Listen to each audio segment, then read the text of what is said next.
Welcome to the Bible in 5 years. My name is Armando. No, I wasn't dancing tango. It looked like it, but I don't know how to tango. This is the Bible in 5 years, and we're reading the Bible in chronological order.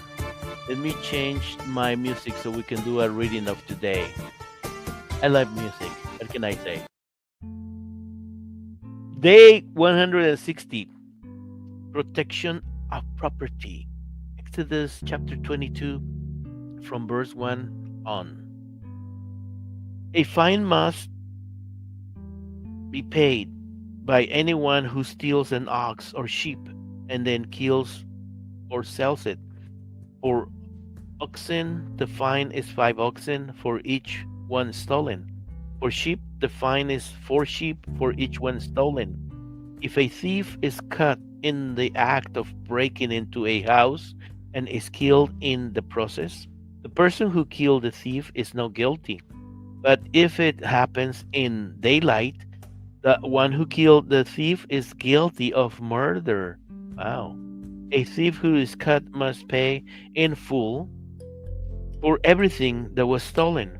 If payment is not made, the thief must be sold as a slave to pay the debt. If someone steals an ox or a donkey or a sheep and it is recovered alive, then the thief must pay double the value. If an animal is grazing in a field or vineyard and the owner lets it straight into someone else's field to graze, then the animal's owner must pay damages in the form of high quality grain or grapes. If a fire gets out of control and goes into another person's field, destroying the sheaves or the standing grain, then the one who started the fire must pay for the lost crops. Suppose someone entrusts money or goods to a neighbor and they are stolen from the neighbor's house. If the thief is found, the fine is double the value of what it was stolen. But if the thief is not found, God will determine whether or not it was the neighbor who stole the property. Suppose there is a dispute between two people as to who owns a particular ox, donkey, sheep, article of clothing, or anything else. Both parties must come before God for a decision, and the person whom God declares guilty must pay double to the other.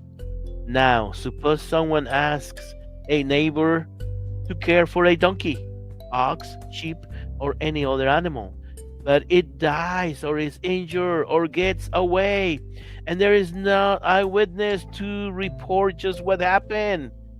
The neighbor must then take an oath of innocence in the presence of the Lord.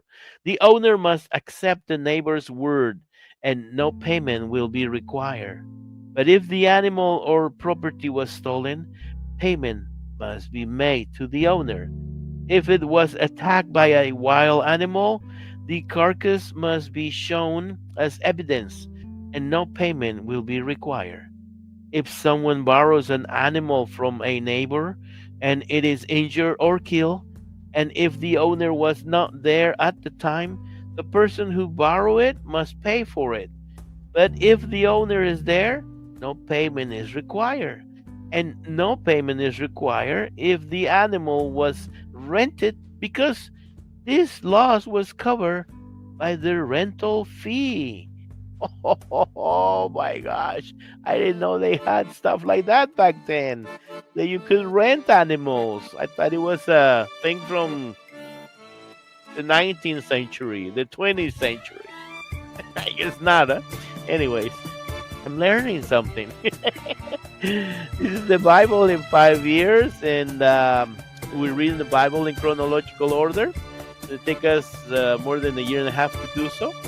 But we will continue to read the Bible, just in a different format, and but always short and sweet, because we only read verses here: 5, 10, 12, 13, 16, 22, 32. 43 verses is the most we have ever read. Yes, we don't read 2 or 3 chapters here like other programs, which they're better and professional than we are. We're not professional. We're just doing our part. No, but we don't read 2 or 3 chapters of different books of the Bible. No, we just read verses. That's why it's the Bible in 5 years, because we're taking our sweet time. But it's always in the form of a story, so you remember what we read. And this project is aimed for those people who are lazy to read the Bible. I mean, sorry, that's not what I meant. We haven't read the Bible ever. Maybe they go to church and they never have read the Bible, or they're not familiar with the Bible, or they don't care about the Bible. We're not going to judge here, really. Sorry, I just changed it a little bit than my normal speech. If anybody watches this show, they might notice, and they go, ha, ha, ha, with a happy face, a smiley face, or a ha, ha, or whatever. But if nobody watches it ever, I am not in no danger to anybody criticizing me. Because nobody watches these shows anyways, right? I'm kidding. Anyways, so this is aimed for that person, people that don't read the Bible. But hey, for the one, it's aimed for the one, not for the 99. But if you're from the 99, please don't judge or criticize other people. Criticize me, judge me, because that's what God put you on this earth, to be my judge. Sorry, I'm tired. I'm tend to talk about a lot of stuff. And anyways, let us know where you're watching from, where you're listening from. And see you tomorrow. I better go before I say something more stupid.